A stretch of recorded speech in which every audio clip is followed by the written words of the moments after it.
Hey guys, it's Dan, your host of your Dan's Reviews, and today I'm back for another Walking Dead video for today. And in today's video, we're going to be doing another throwback review for this week's Year of the Dead Walking Dead series. This one is my throwback review for The Walking Dead Season 6, Episode 1, titled First Time Again.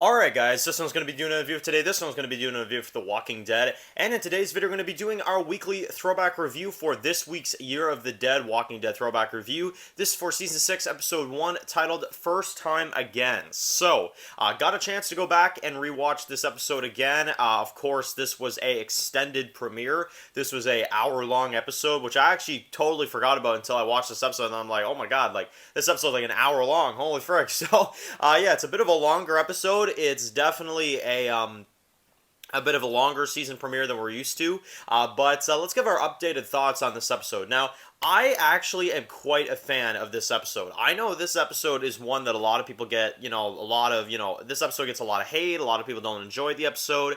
They don't really like it. I literally have one alarming flaw of the entire episode. Seriously, like, it's so close to perfect. I just have one really big problem with the episode. And unfortunately, it is the one that we probably all have, I would say, which is the black and white. And you all know me. If you watch some of my reviews for other TV shows, you'll know that any other time a TV show does black and white, I typically don't like it. There are times where I don't mind black and white for storytelling and for, entertainment, but I feel like for this episode, I don't know. I think it did okay at the beginning, but as you continue to watch the episode and as you go about halfway through and you continue to see this black and white be used, it gets a little bit tiring. It's like, okay, like, whatever. Now, I do understand that the black and white is for, the viewers that obviously are supposed to, we're supposed to realize that, it's in black and white. That means it's before, and then later on in color, that means it's in the present timeline. I get that. But honestly, I feel like this episode would have flown better, honestly, just as it is, to be honest. I feel like they could have played this episode out in a different fashion, and honestly, it would have been fine. You start off after Peter's dead. They find the herd, they start leading it away. Like, I mean, honestly, to me, I don't really feel like they needed to do this out of order, to be honest. That's my big issue with the episode. So, that's my alarming flaw with the episode, is the black and white, the timelines, being mixed up. I really don't think it matters, to be honest. So, I don't know. That's just kind of my opinions on it. But let's get started from the beginning. So we get started with a really intriguing scene. We got Rick and the rest that are kind of getting ready to lead the walkers away. And, they're at the quarry and stuff, and they're all there. You got Carter there, and you've got a whole bunch of other characters, right? And they're about to lead the walkers away, and they think that they're going to do this tomorrow, but of course one of the trailers breaks off, and then they have no choice. They got to do this now. So everybody starts freaking out. Everybody gets ready to go, and you got the one walker that rips through the trailers and, like, rips his skin as he, like, walks through. You guys remember that? Well, I gotta tell you, I completely forgot about it when I watched it. I was like, oh my god, that's freaking awesome. So, I love that. And, yeah, one hell of a way to start an episode. I mean, intriguing. You got a zombie herd following our group. Probably, I would argue, the biggest zombie herd we've ever watched. I mean, honestly. Probably the biggest one we've seen in this entire show. And, well, Beta's herd was pretty big too, but this one at the time, at least, was the biggest one we ever saw. So, anyway, we then go back. We're right back after the death of Reg and obviously Peter and stuff like that. And, you got a little bit of the aftermath. You got, like, Carl and Enid, they're kind of sitting. You got, like, Ron, he's upset, obviously, for what happened. You've got Rick and Morgan, who are kind of interacting for the first time, going over the map, and he tells Morgan that he doesn't take chances anymore. So he's going to lock Morgan up for the night and decide what he's going to do with him in the next day. So, and Morgan accepts. He doesn't, argue. He understands. So, they lock Morgan up. You've got Abraham. He's drinking. He's, putting the bodies nearby the graves. You got Sasha that walks by. He kind of gives her, like, the peace sign and stuff like that. And just a few small little moments. You got Glenn and Nicholas that get back. Tara is now doing better, and she sees Eugene again, who Eugene is happy to see that she's all right. And Eugene did save her life. Let's not forget that. So, definitely, hats off to Eugene there. And anyway, so you kind of got a few scenes, which again, I'm not going to recap these because the way the episode is structured is really weird. You do have a few scenes where you kind of cut to them, like out there leading the dead away, and then you continue to go back to the flashback, right? So we'll talk about that later because this episode is really weirdly, choreographed. So anyway, we also have the rest of our group that obviously now are, kind of all settling in after, the Alexandria, shootout and, all the stuff with Rick and all the crazy stuff that happened last season, right? So they're all kind of, chilling and stuff like that. And basically, you've got Rick that approaches Daryl the next day and says, like, I'm going to tell Deanna we're not going to go looking for people anymore. And Daryl feels differently about it, and he kind of tells Rick that and stuff, but he says that anybody out there, they got to take care of themselves, right? So he goes to see Morgan, he lets him out, and I love it too, because he says, I ask, you answer, it's common courtesy, right? Which is a pilot callback, which that was really cool. And I love it too, because Morgan also mentions that sometimes you're safer when there's no way out. I'm like, wow, ain't that ironic, given the storyline we're in right now. So comic fans will know what I'm talking about there, but I thought that was really cool, and kind of a nice little Easter egg for comic fans there, too. So they decide in this one they're not going to bury killers inside the walls, right? So they bring Pete out there instead of burying him with Reg. They're going to bring him out there and let the trees have him, as Deanna demands. So Rick and Morgan bring the dead body out there. And of course, you've got little frickin' Ron that follows them.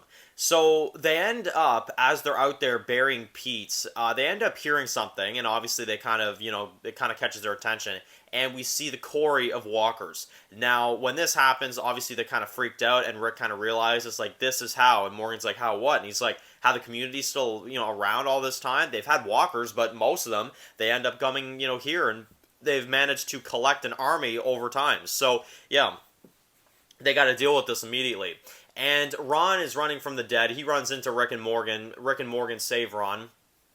And then they say, we're going back. You're going to deal with where we're burying your father. Don't make it hard. So, yeah, that's pretty screwed up, man. That's pretty crazy. But, again, Pete was a piece of crap. He beat Jesse. I believe he beat Ron as well, too. And, I mean, yeah, honestly, it's the one time I can actually agree with them burying somebody out there like that. Honestly, he was not a good person. He was definitely very deserving of that, I would say. So, anyway, you've got, of course, the rest of them. They go home. They all kind of map out this plan. And, you got everybody that's kind of in the meeting and stuff. And you got, like, Gabriel. I'd like to help as well. No. Who else? So Rick's just like, nah, screw you, man. You just friggin' turned on all of us. So, anyway, a bunch of people agree. You got Abraham and Sasha. They're going to be in the car. You got Daryl that's going to be on the bike. You've got the rest of them. They're going to be in there in the woods, helping lead this thing. And, Carter just doesn't agree. He doesn't feel like this plan's going to work, but Rick continues to tell him, like, look, you build the right walls, you need to help us make it hold, and it'll work, So, that's what they do. And, they end up going out there, they're kind of like building and stuff, and you got a few scenes like Carol, the first time she meets Morgan and stuff, and he figures her out right away. He's like, you always seem ready to handle things, and she's like, oh, aren't you sweet, So, Morgan does not be fooled by anybody, man. Morgan can figure you out right away. And I don't think Carol likes that too much, right? So, anyway, you've got Carter in this one who decides that he's going to try to take this place back from Rick. And as soon as Rick, notices this, he puts a gun to his head. He completely freaks out. And, he says, like, are you going to take this place from me, from Daryl, from Michonne, from Glenn, And he's like, do you have any idea who you're talking to? And they kind of get Rick to cool down a little bit, because if Rick would keep going, he probably would have ended up shooting him in the head, and that would have caused another scene, right? And Rick has unfortunately already caused enough scenes in Alexandria, so Daryl's like, Rick, like, cool it, But anyway, so you've got Rick and Morgan. They're kind of, getting ready for the next day. They're kind of talking. He has a moment with Morgan where he gives him Judith and stuff like that. They kind of talk a little bit. And this is the one thing I do like, is that he mentions Carter, right? And he's like, someone like that, they're going to die no matter what. And then you cut to them when they're actually out there, and Carter, of course, gets bit, and unfortunately the walkers go off the road. So Rick has to stop Carter from screaming, and he basically kills him, and that's basically how it goes. Carter is dead, just like that. So, my God, man. I mean, he was a problem. He was definitely a problem, but he was coming around. He started to realize that Rick was actually doing something good here, but then he died, right? So, my goodness. And anyway, you got a few other pieces of dialogue, like you got, like, Rick and Jesse, and you've got like, a few scenes like that. But for the most part, it's all them kind of prepping for the next day, which obviously now we're fully back into that timeline, and they're leading the dead away until they hear the horns, which is obviously the cliffhanger that we're left on, where we hear the horns coming from Alexandria, and now the dead are going off the road. So, and that's how the episode wraps up. So I love the episode. I think the dialogue's good. I love the zombies. It's one of the biggest herds we've really ever seen. The only thing I don't like about the episode is the black and white, and I feel like the mixed timeline. I feel like you could have cleanly told this in one loop instead of going back and forth with two timelines, and I honestly feel like it would have worked, to be honest. Do you guys agree? Like, I feel like this episode would have done fine just as one thing, all in color, and, call it a day, honestly. I feel like they overcomplicated the episode, I guess that's exactly how I would say to describe this episode. They overcomplicated a good story, right?